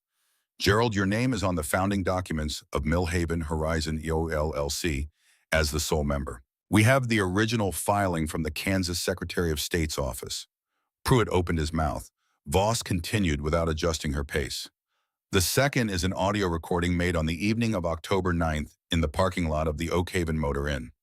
She produced a phone, not May's phone, a different one, a copy that Dockett had made the previous afternoon from May's recording. In this recording, the mayor of Millhaven offers the owner of this property $50,000 to sign a quitclaim deed in exchange for silence on land that his shell company intends to acquire for development. She paused. That is bribery of a property owner in connection with an ongoing fraud scheme. Under Kansas statute, that carries a Class C felony charge. The man in the hard hat beside Pruitt had stopped writing on his clipboard. He had in fact stopped moving entirely. The third, Voss said, and now she gestured toward a man who had stepped out of the black car behind her, while no one was watching him, a man in a gray suit carrying a leather folder who had the specific demeanor of someone who has delivered professional assessments in contentious situations before and has no particular feelings about being unpopular. Is a structural assessment completed yesterday afternoon by a licensed federal building engineer at the request of my office of the structure currently under construction on this property. The engineer opened his folder. He had a Midwestern face, unremarkable, except for his eyes, which had the focused quality of someone accustomed to seeing through things to their structural reality. He said in a voice sized precisely for the distance he needed to cover, "The framing of this structure exceeds current Kansas residential building code requirements by a margin that I would characterize as significant. The concrete reinforcement of the foundation, the steel core load-bearing beam configuration, and the triple redundant roof anchor system would be appropriate for a structure rated to withstand winds of 210 miles per hour." He paused. For reference, the tornado that destroyed the previous structure on this site was rated at 165 miles per hour. Another pause. This house would not have come down. The silence that followed was the specific silence of a verdict being delivered in a room that has been waiting for it. Voss looked at Sheriff Walt Dempsey. "Walt," she said, and her voice carried something different now, not softer but more direct. The voice of someone who is offering a person a specific and limited opportunity. "The men behind those bulldozers have county jobs and county pensions. I'd recommend you send them home before this morning becomes something they have to answer for." She paused. "And then I need a moment of your time." Dempsey stood very still. He was a man looking at the sum of 3 years of choices, and the sum was not what he had told himself it would be when he was making each individual choice and telling himself it was manageable. It was minor. It was the pragmatic thing. May watched his face and did not look away from it because she thought it was important to see this, to see the moment when a person who has been walking in the wrong direction finally stops and turns around the exact expression of it so that she would know it when she needed to recognize it again. Dempsey unclipped the radio from his belt. He told the bulldozer operators to stand down. He told his deputies to return to their vehicles. Then he walked toward Voss, his hands empty at his sides, and his face had the look of a man preparing to tell the truth about something for the first time in a long while. It was not a comfortable face, but it was an honest one for perhaps the first time in 3 years, and May gave him credit for it. Pruitt made one more attempt. It was not a dignified attempt. He said several things in rapid succession about overreach and political motivation and legal challenges that his attorneys would be filing before the end of the business day. His voice had lost whatever architecture had held it together through the previous weeks. It was the voice of a man whose certainty has been removed and who has not yet found anything to replace it with. Voss let him finish. Then she said, "Gerald, you own a shell company that has been fraudulently acquiring land along this corridor for 4 years. You used your position as mayor to direct municipal enforcement actions against a property owner to coerce a sale. You offered that property owner a cash bribe last night to sign away her property. And this morning you mobilized county equipment to demolish a legally permitted structure before a statutory deadline in an attempt to destroy evidence of the construction work and establish grounds for a condemnation proceeding. She tilted her head very slightly. Which of those things would you like to start with? The man in the hard hat walked back to Pruitt's car, got in and sat there. Dempsey came back. He had two deputies with him. He looked at Pruitt with the face of a man doing the only thing left available to him that he could still look at himself for afterward. "Gerald," he said, "I need you to put your hands behind your back." Pruitt said, "You can't." "I can," Dempsey said, "and I am." The handcuffs made a sound that carried in the morning air, a small, flat mechanical sound that had a finality to it disproportionate to its volume. Pruitt's face went through several expressions in quick succession and arrived at the one that was simply his face without the performance layered over it, which turned out to be a face that was older and smaller than anyone had realized. Dempsey walked him to the cruiser. May stood and watched. She did not feel what she had expected to feel. She had imagined on various evenings over the previous 3 years what it might feel like to see Gerald Pruitt face consequences for what he had done to her land and to Earl's memory and to the quiet work of 2 years of a dying man's careful documentation. She had imagined something clarifying, something large. What she felt was quieter than that.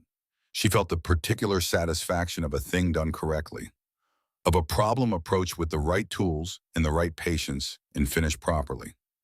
The satisfaction Earl used to describe after a long day at the office when a complex matter had finally resolved, not elation, not triumph. Just the solid, clean feeling of a job that had required everything you had and had been completed. She looked at the half-built house. In the morning light now fully arrived with the construction lights still burning warm against the blue sky, it was something. The framing was complete. The walls were up, the roof, structure was in place and waiting for its final layer. The cedar porch boards were stacked and ready. Rocco's cabinet work was 3/4 done. Reeves had the plumbing roughed in and legitimately inspected by a county inspector who had arrived the previous afternoon without a hard hat or a clipboard full of pre-written violations, and had spent 40 minutes going through the work with the focused attention of someone who actually wanted to know what he was looking at and had signed off on all of it. The house was not finished, but it was standing. Dockett came to stand beside her. He was quiet for a moment. Then he said, "The AG's office will be in touch about the evidentiary record. They'll need a formal statement from you. Probably several." He paused. "The fraud charges alone will take time to work through, but the shell company's property acquisitions will be frozen pending the investigation. Millhaven Horizon is effectively finished." May nodded. "Your land," Dockett said, "is your land." May looked at him. "Earl's documentation. Without that, none of this." Dockett was direct about it. "He built the foundation. Same as the house. You built on top of it." He was quiet for a moment. "There's one more thing you should know about Earl." May waited. "I did some research on Adler and McCready, the firm Earl worked for in Wichita." Dockett adjusted his gold-rimmed glasses. "Property and municipal laws, you said. But specifically, and I confirmed this with a retired partner from the firm yesterday, Earl spent the last 6 years of his career there specializing in fraudulent land acquisition cases. Municipal corruption involving shell companies and zoning abuse." He paused. "He didn't just know how to build a documentation file. He had spent 6 years building them professionally as part of his job before he retired to this land." May was quiet for a long moment. The morning light was full now on the field she had farmed for 50 years. The stumps of Earl's cottonwoods along the fence line stood pale in the sun, raw-edged, waiting for whatever came next. "He knew exactly what Pruitt was doing," she said, "from the first notice." "From before the first notice," Dockett said. "He knew the pattern because he'd spent 6 years fighting it. He recognized it the moment Pruitt approached him about the land. Everything after that was documentation." May stood with this. She thought about Earl at the kitchen table reading glasses on the stack of papers covered when she brought coffee. She thought about how he had always known more than he said about most things, not from secrecy, but from the particular patience of a man who understood that information is only useful when it can be used and not a moment before. She thought about him building this file reference by reference through the last 2 years of his life, knowing he was running out of time and working with the focused efficiency of someone who does not waste what is left. He left it for me to finish, she said. He knew you would, Dockett said. That's the thing about people who really know you. They know what you're capable of before you've had to prove it. The next 4 days were the best 4 days of work May had seen done in her life, and she had been watching people work hard on Kansas land for 78 years. The house came together with the accumulated momentum of everything that had been resisted and delayed and attacked and overcome. The cedar siding went up in long, clean rows, each board set with the precision that comes from men who are building something they have decided to build correctly. The roof slate, triple-layered, hail-resistant, sourced from a supplier in Colorado that Ironwall knew personally, went down in careful courses that would not lift in anything short of what had taken the previous roof away, and possibly not even then. Rocco's kitchen cabinets were extraordinary. May stood in the framed kitchen space on the Washington afternoon and ran her hand along the face of the lower cabinets, feeling the grain of the oak, the absolute smoothness of the sanding, the way the joints fit together without gaps or compromise. The black granite countertop went in on the third day, and Rocco stood back and looked at it with the expression of a man who has made something he is satisfied with, which is different from the expression of a man who is simply done. The light will hit it differently at different times of day, he told May, as if he owed her this information. Morning light from the east window will show the gray veining clearly. Afternoon it goes almost fully black. He paused. It'll suit the room. It already does, May said. The swear jar by the final day had accumulated enough to also cover a new kitchen faucet and a set of window hardware, which May quietly allocated without announcement and without mentioning the total to anyone. On the morning of the sixth day, the house was done. Not done in the way that construction projects are theoretically done, pending this inspection and that final approval and the other outstanding item on the punch list. Done in the way that a thing is done when the people who built it have decided it is done and have put their full selves into making it so. Every board set, every wire run, every pipe connected and tested, every window seated in its storm-rated frame with the triple pane glass that caught the morning light and held it. Ironwall walked through it with May. He walked slowly the way a large man walks through a space he is measuring, not with instruments, but with the attention of someone who has spent his life understanding what things are built for and whether they have been built well enough to serve that purpose. He ran his hand along the door frames. He tested the porch railing with both hands, pressing down and sideways, leaning his considerable weight into it. He stood in the kitchen and looked at Rocco's cabinets and said nothing for 30 seconds. Then he said, "It's good work." Coming from Frank Donahue, May understood this was the equivalent of a standing ovation. The key ceremony happened that afternoon. It was not planned in any formal sense. It emerged the way things emerge in communities that have been through something together. The collective understanding that a moment has arrived that deserves to be marked, and the instinctive arrangement of people and space to mark it. Someone had set up a microphone on a stand at the edge of the new porch. The town of Millhaven had come in the end, the neighbors who had pulled back when the newspaper article ran, the shopkeepers, who had watched from their sidewalks when the convoy came through Main Street, the farmer from 3 properties down who had sent a deputy to ask questions instead of coming himself. They were all here now, parked along the fence line in pickup trucks, standing in small groups with paper plates of barbecue from the camp kitchen, watching with the particular attention of people who have understood belatedly that something worth watching was happening and are grateful to have arrived before it finished. The children had been running through the fields all afternoon. A boy of 8 or 9 was sitting on the fender of a parked motorcycle, listening with total absorption, while a large man with forearm tattoos explained with evident seriousness the mechanics of a carburetor. May stood on her new porch. The cedar planks did not creak. They were solid, each one set with the intention of a man who does not do work twice. She stood at the railing, solid tested, built by men who understood what a railing is for, and looked out at the field full of people. 300 men in black leather. The neighbors, the children.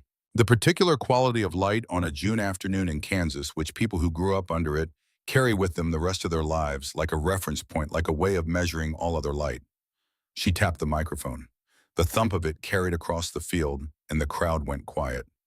She thought about what she wanted to say, and she found that she did not want to say very much because the thing she most wanted to say was already visible to everyone present and did not require her to describe it.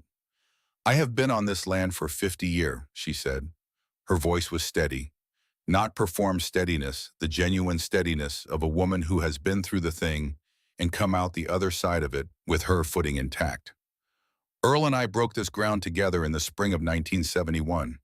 We built something here, not just the house, something in between the two of us and the land and the years." She paused.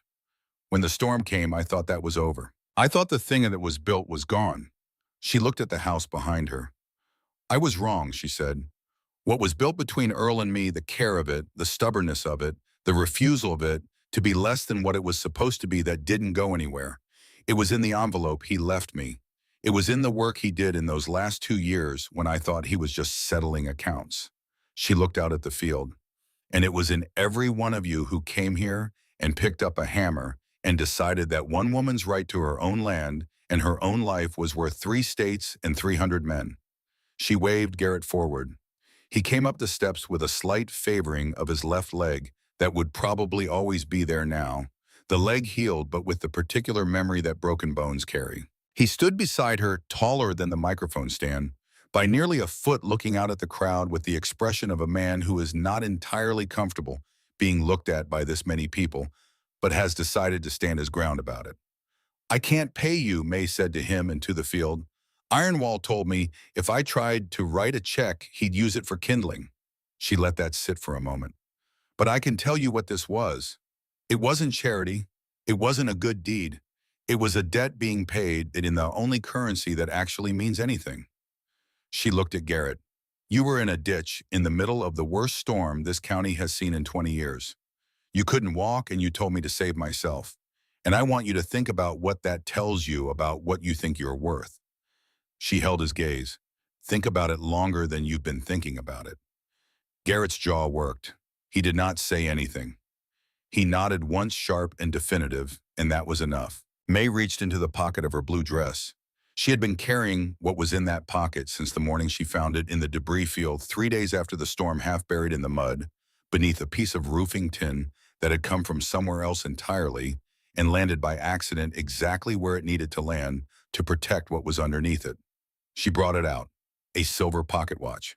Vintage American, made, the kind produced in quantity during the years after the Second World War, for men who needed something that would keep working under difficult conditions.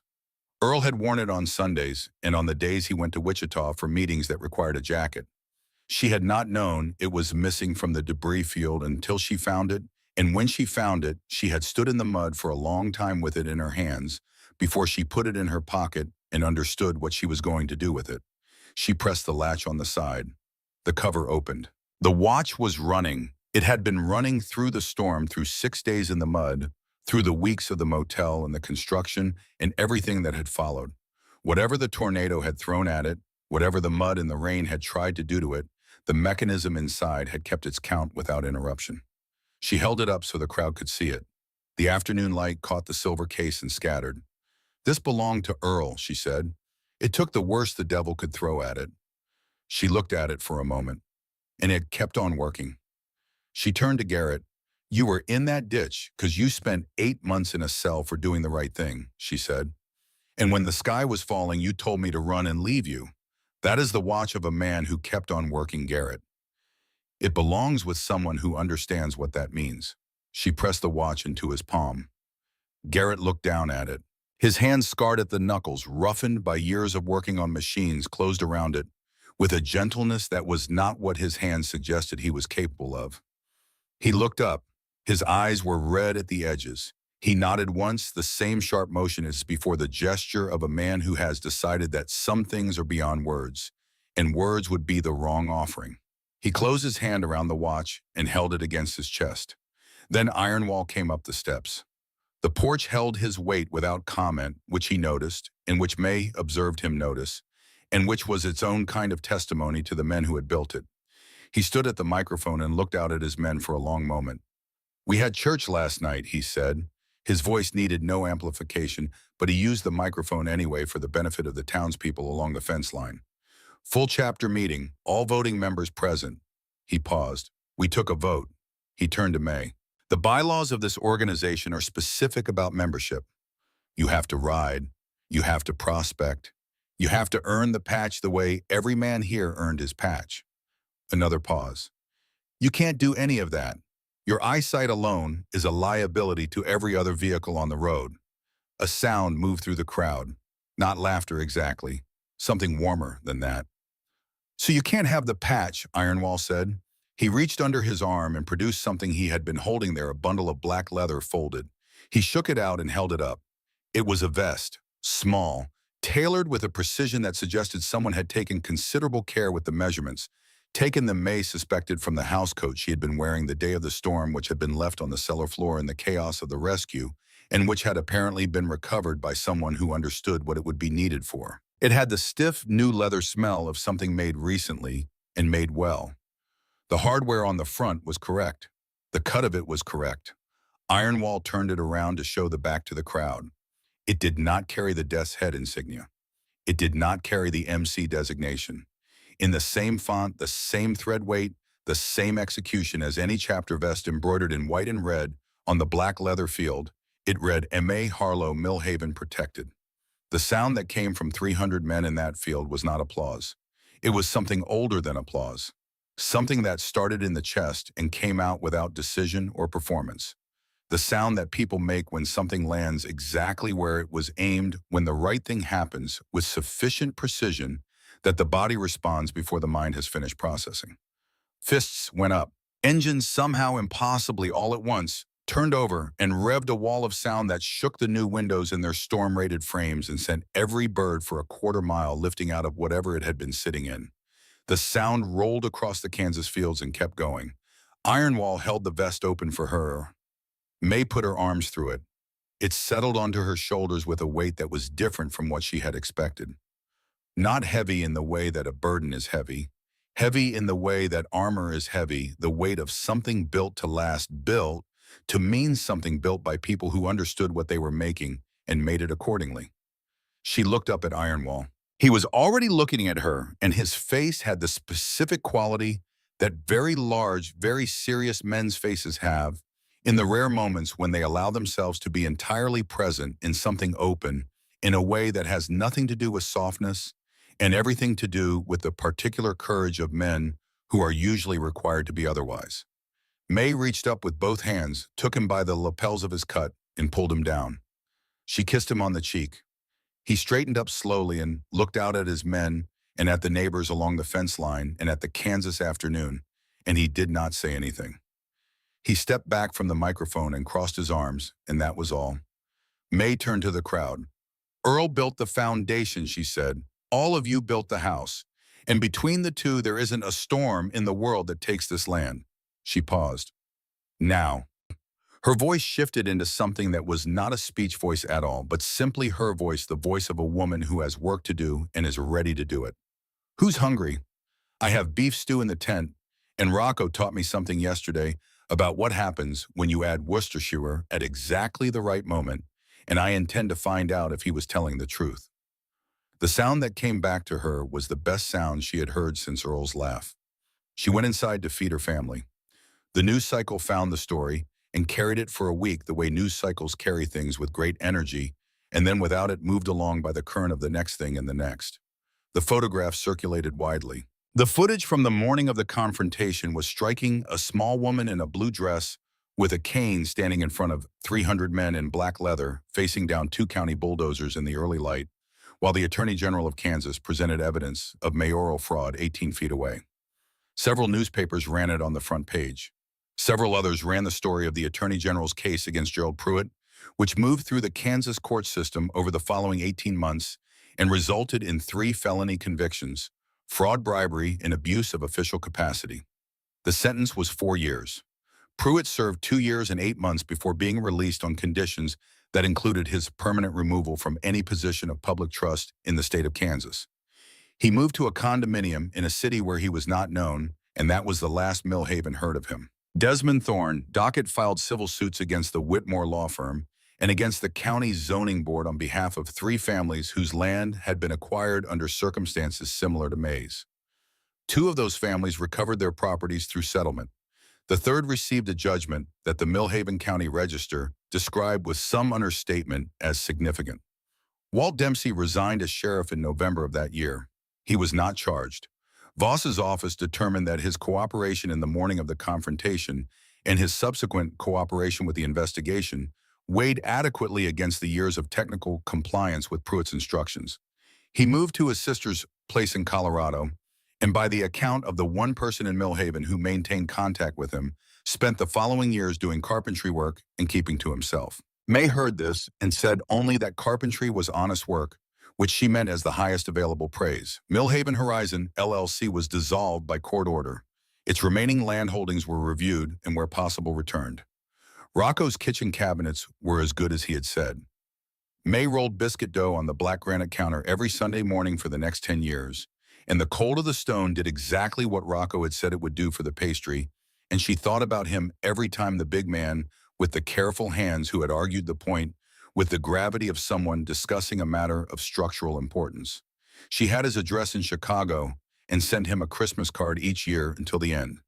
He always sent one back signed with his name and a small, carefully drawn motorcycle. The Sunday Rumble became a permanent feature of County Road 9. Sometimes it was Garrett passing through on his way to somewhere, stopping to check the oil in the tractor Earl had bought in 1988, and that somehow kept running through sheer accumulated stubbornness, eating a slice of pie on the new porch while he told May about whatever road he had been on. His left leg had a slight hitch in the walk that never fully resolved, and he had stopped apologizing for the slower pace somewhere in the second year, which May considered evidence of genuine progress. He wore Earl's pocket watch on a replaced chain that one of the Chicago chapter members had made for him from motorcycle parts, and it kept running. Sometimes it was Ironwall appearing without announcement with fresh venison from a hunting trip in Colorado or Wyoming, sitting at May's granite counter with a cup of coffee and saying very little, which was how May had come to understand he expressed comfort by being somewhere without requiring the somewhere to perform for him. She appreciated this deeply. It was the quality she had loved most in Earl.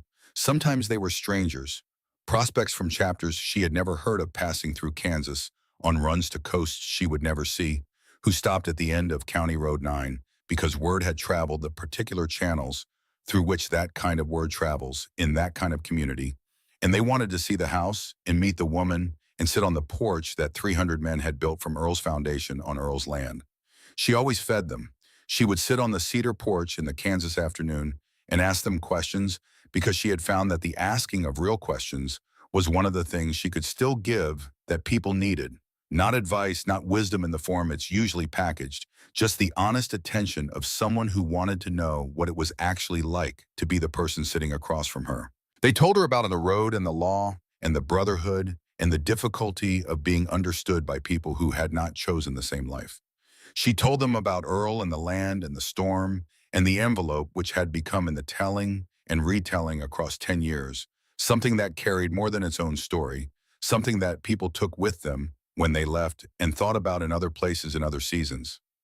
She told them, do the work in front of you. Do it correctly. Trust the person you are doing it for to know what to do with it. She told them, open the door, even in the storm, especially in the storm.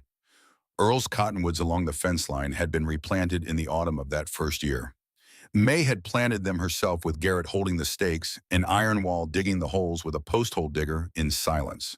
By the 5th year, they were giving shade along the fence line. By the 10th year, they were proper trees, their crowns high enough to do the work Earl had planted their predecessors to do, to slow the wind, to hold the soil, to mark the edges of a piece of land that belonged to the people who cared for it. May Harlow died on a Thursday morning in the early spring of 2034 in the bedroom that Rocco had framed and Dutch had wired and Reeves had plumbed in the house that 300 men had built on Earl's foundation on Earl's land. She was 88 years old. She had not been sick in the manner of a slow decline. She had been herself, entirely herself, right to the end, cooking on Sunday mornings, asking real questions of whoever sat on her porch writing Christmas cards in her careful handwriting, watching the cottonwoods grow along the fence line, with the proprietary satisfaction of someone who planted things intended to outlast them. She died the way people die when they have finished their work completely, without unfinished business, with the quality of a thing that has been completed to its own satisfaction. The funeral was held the following Saturday. The procession of motorcycles from the church on Main Street to the Millhaven Cemetery was 5 miles long. 5 miles of chrome and black leather and V-twin engines at respectful idle moving through the Kansas morning at the pace of something that understands its own gravity. The sound of it moved across the fields and both sides of the road, and farmers came to their fence lines to watch it pass, and some of them removed their hats. It was the largest gathering in the history of Millhaven County. People drove from 3 states. People flew from further than that. A group of 8 men flew from a chapter in Germany and stood in their cuts in the Kansas wind with the specific solemnity of people who have come a very long way to be in the right place. Dockett was there in a suit now rather than his cut, though he wore the cut over the suit in the end because it seemed more honest. Reeves came from Indianapolis. Dutch came from wherever Dutch had gone, which turned out to be a small town in Missouri where he ran an electrical contracting business and coached youth baseball. Rocco came from Chicago. He stood at the graveside with his hands folded in front of him, those extraordinary craftsman's hands, and he did not speak to anyone, but he was there, and his presence said what needed saying. They buried her next to Earl. The headstone was black granite, simple and heavy, the same material as her kitchen counter. This was Rocco's doing, confirmed quietly to Ironwall, and carried out without discussion because some things do not require discussion. Beneath her name and dates, no scripture, no verse, no sentiment in the form that sentiment usually takes. Just the words Frank Donahue had chosen because he was the one who knew what they meant and what they were worth and how to say exactly as much as a situation required and not one word more. May Harlow, 1946-2034. She opened the door. The wind came across the Kansas plain the way it always does in early spring, low and steady and indifferent to the occasion, and it moved through the chrome of 5 miles of motorcycles and the black leather of 300 vests, in the grass of the cemetery, and the cedar of the farmhouse porch, visible in the middle distance down the county road. And it moved through all of it and kept going the way wind does, carrying whatever it carries. The cottonwoods along the fence line were tall now. By every measure, they were doing exactly what Earl had planted them to do. He had always known what he was building toward, even when the work was not finished. He had always trusted the right person to see it through.